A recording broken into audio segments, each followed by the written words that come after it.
آزاد ہندوستان کا پہلا وزیر اعظم پنڈت جواہر لال نہرو کو منتخب کیا گیا۔ انہوں نے فرسٹ پرائم منسٹر کی حیثیت سے آزاد ہندوستان کو مخاطب کرتے ہوئے فرمایا،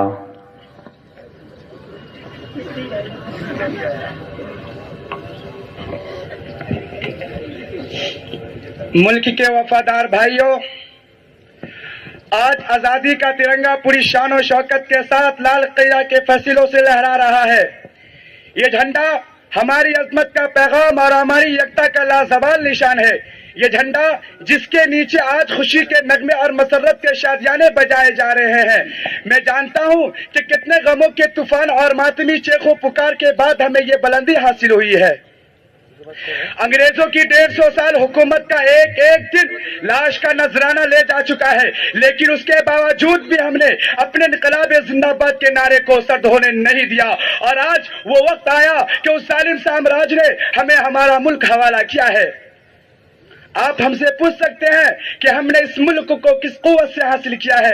کیا تلوار اور توپ کی قوت سے، قانون اور رائے کی طاقت سے؟ نہیں، ہرگز نہیں، بلکہ ہم نے اس ملک کی آزادی صرف ہندو، مسلم، سکھ، عیسائی یکتا اور اکھنڈتا کی طاقت سے حاصل کی ہے۔ جب تک یہ یکتا باقی رہے گا ملک آزاد رہے گا، اور جب یہ یکتا ٹوٹے گا ذات پات اتر دکن زبانوں کا جھگڑا کھڑا ہوگا اور یہ ملک پھر غداری کے خوفناک عذاب میں دھکیل دیا جائے گا۔ میرے دیش پریمی بھائیوں، میں رہوں یا نہ رہوں، بس آپ کو آخری سندیش دے رہا ہوں۔ اگر آپ نے اس کو یقین سے اپنائے رکھا تو مجھے امید ہے کہ اس دیش کی آزادی کا سورج سدا چمکتا رہے گا۔ بس میں صرف اتنا کہتا ہوں کہ ہندوستان کے باشیوں، اگر تم سب ایک ساتھ مل جل کر نہیں رہے تو قسم خدا کی تم سب ایک ساتھ مٹا دیے جاؤ گے۔ بس اس آخری سندیش کے ساتھ میں رخصت ہوتا ہوں اور آشا رکھتا ہوں کہ آپ میرے سندیش کا سدا پالن کریں گے۔ جے ہند، جے بھارت۔